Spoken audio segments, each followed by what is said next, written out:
Alright, here we go. We're getting ready to start this out, and obviously you want to think and plan ahead of what you're going to do before you ever mix up the mortar. And I'm going to start in that corner, run a course this way, and move that way into the room, just so I make sure that I am starting with a full tile up against this wall is what I want. There will be a little 3-inch piece in here, but a full tile starting here.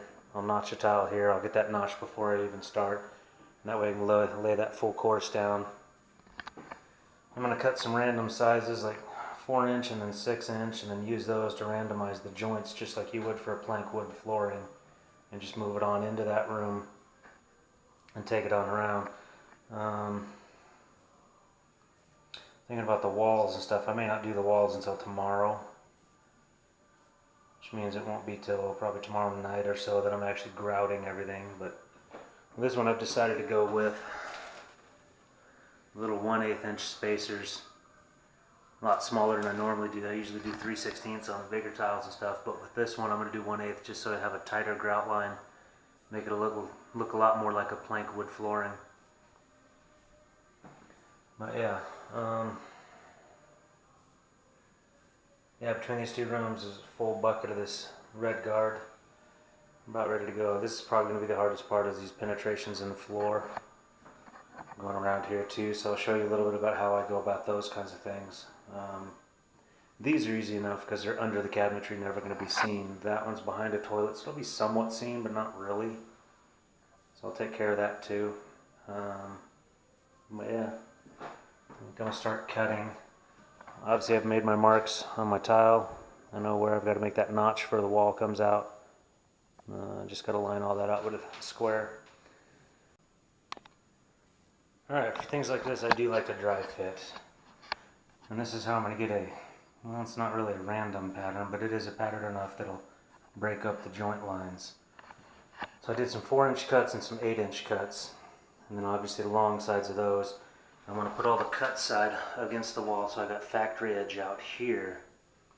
And that way gives me a cleaner look, because against the wall I'm going to end up having full-size tiles as a baseboard detail basically. And you look, by the time I get back there I'm going to have to cut some strips of 2 inches, maybe 3 inches.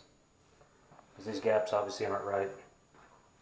But this gives me a good idea of what to go with as I start spreading mortar and putting them down. So I'll start by gluing these tiles first. I'm going to have to get me a good cut tile here.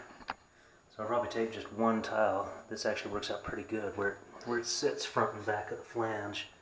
So I can take a tile, cut it, and then bring it this way. May have to cut off this edge too. I might figure that out before I start right now. This one's a little bit unfortunate because it's sitting in the middle of this kind of a run. So I might figure out that cut too. I might do all these cuts first before I start even mixing mortar.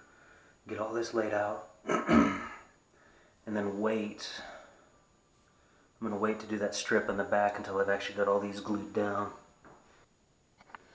Alright, so a lot of what I've learned has been by watching Custom Building Products YouTube channel. They got a lot to tell you about large format tile. And you might think of something that's only 6 inches on the side as not being large format, but what makes the difference is 24 inches of run. Anything with one side over 12 inches is a large format tile. And the biggest thing I learned from their stuff was big notches. So this one, obviously I'm doing a 1/2 by 1/2 notches, and that gives you better columns and gives you better spread to get 100% contact. And I've learned a lot from theirs about how to actually use those columns, collapse those columns to get that 100% contact, and how to force the air out from under your tiles. The way I was doing it in the last video I showed probably caused me some issues. Hang on. Excuse the interruption. That was my National Guard unit on the line. We're talking about possibly mobilizing down to Houston. So there's a lot going on. I'm trying to finish all this up because if I go to Houston, I don't know that I will, but if I did, it'd probably be for 2 or 3 months, which means I've got to get as much of this done in the next 24 to 48 hours as I can.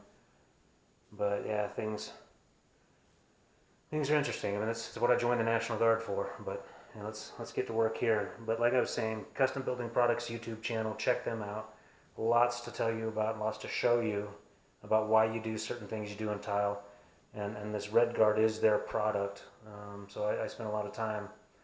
And I've used other stuff. You know, the contractors I've had have used Ladder Creek Blue. I've used Mapei's version of this, but I like this because it turns red when it's ready.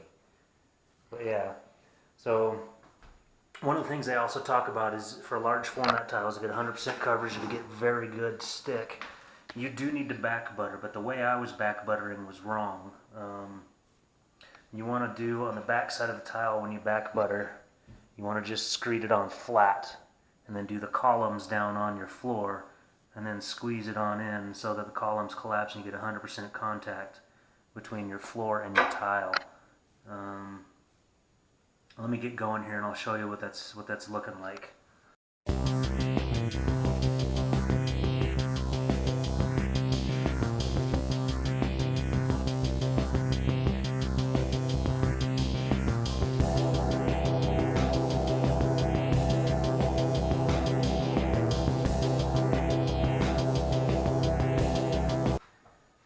Alright, so nice flat butter like that on the back, big solid columns like that.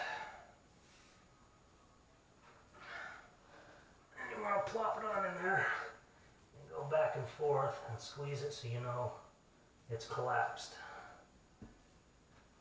You can kind of tell when it starts squirting out around the edges. Now I am still going to use, dang that one broke, these little leveler wedges.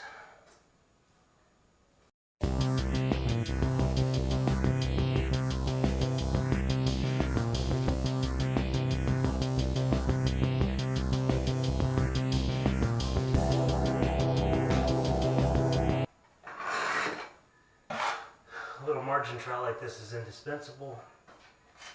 You want to pull all of that out so your grout has somewhere to go later.